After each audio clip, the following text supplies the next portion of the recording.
Muy buenos días, soy la doctora Mancilla Letelier, endocrinóloga y presidenta de la Sociedad para la Obesidad y Síndromes Asociados. Pues mira, utilizamos muchos criterios, ¿verdad? Cada paciente hay que verlo individualizado. Hay pacientes, por ejemplo, que nosotros nos basamos en el BMI para dar medicamentos, por ejemplo, de obesidad. Siempre nos basamos en que ese paciente tenga un índice de masa corporal, o sea, BMI mayor de 30, sin comorbilidades, pero aquellos que presentan con un índice de masa corporal de 27 o más, que incluya diabetes, hiperlipidemia y otras condiciones metabólicas, son candidatos para iniciar terapias para obesidad. Por supuesto, existe diferencia. Recuerden que los niños pues son mucho más sensibles que los adultos. Yo soy especialista en adultos, pero sí, pues hay que destacar que los niños hay que ser un poco más conservadores. Por ejemplo, las dosis de insulina, en el caso de aquellos que sean diabéticos, hay que reducirlas para que no se vayan en hipoglicemia.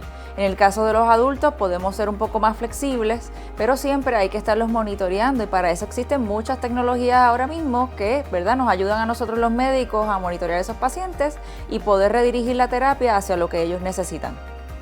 Dependiendo del medicamento que estemos dando, ya sea insulina para pacientes diabéticos o medicamentos antiobesidad, tenemos que tener mucha precaución, sobre todo con las comorbilidades que ya existen en ese paciente. Por ejemplo, los medicamentos más comunes ahora mismo para la obesidad que tienden a ser, ¿verdad?, tirzepatide, semaglutide y otros medicamentos, ¿verdad?, de nuevas generaciones que han salido en los últimos años. Hay que tener cuidado con ese paciente que no tenga cáncer medular de tiroides o historial familiar de cáncer medular de tiroides, que no tengan hipoglicemias, ¿verdad?, reactivas. Hay que estar bien pendientes de las glucosas también en esos pacientes y hay que estar también bien pendientes de que el paciente pueda inyectarse, de que tenga compromiso con la terapia.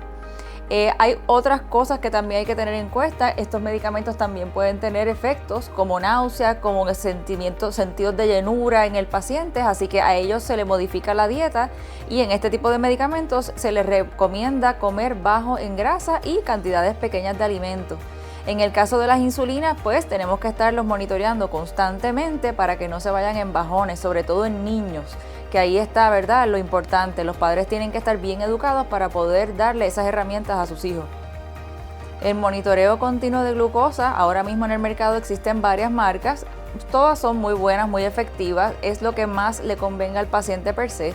Es muy efectivo en adultos porque nos ayuda a la autorregulación. Cuando el paciente ve que se está pasando del límite de azúcar, que en este caso, si hablamos del diabético, no debería ser más de 182 horas después de las comidas o más de 130 en la mañana en ayuna, nos ayuda, ¿verdad?, que el paciente vea, oye, me comí un plato de arroz, me comí un cierto tipo de comida, me subió el azúcar, pues entonces tengo que bajar la porción de comida que me estoy comiendo para que ese azúcar no llegue a ese nivel. Así que esa es la importancia. Lo otro importante es que hay pacientes que están en combinación de muchos medicamentos que pueden causarles bajones de azúcar. Así que el sensor nos ayuda a que tienen unas alarmitas que suenan cuando hay bajones de azúcar, sobre todo en las noches. Que ahí es que entonces viene la parte de los niños, ¿verdad? Porque los niños a veces pues no son tan diestros usando estos equipos, pero los padres tienen que ser bien educados para que estén pendientes cuando esas alarmas suenan durante la noche para que no se vayan en un bajón de azúcar durante la noche, los cuales pues sabemos son peligrosos. Pues hay muchos tipos de insulina y cada vez salen más nuevas, pero los más comunes, ¿verdad?, que se utilizan son las insulinas de corta duración, Aspart, Lispro. Hay otras que son de mediana duración, que puede ser la NPH. Hay insulinas mezcladas entre las dos. Hay long acting, ¿verdad?, de larga duración, que ahí vienen entonces medicamentos como Lantus, como otros medicamentos que duran 24 48 horas, dependiendo de lo que requiera el paciente.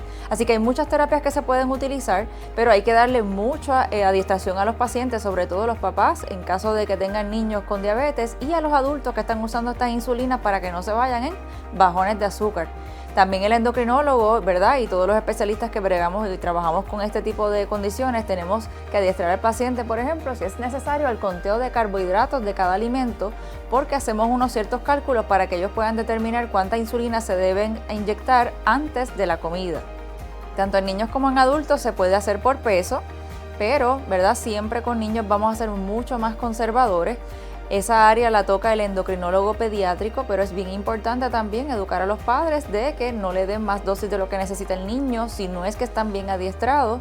En adultos podemos ser un poquito más flexibles con eso. Hay medicamentos que pueden causar bajones de azúcar, entre esos las sulfonilureas, que son medicamentos orales, y cuando se combinan, por ejemplo, este tipo de medicamentos con insulinas, hay que tener más cuidado todavía y ser más conservadores en cuánto de insulina uno le da a un paciente.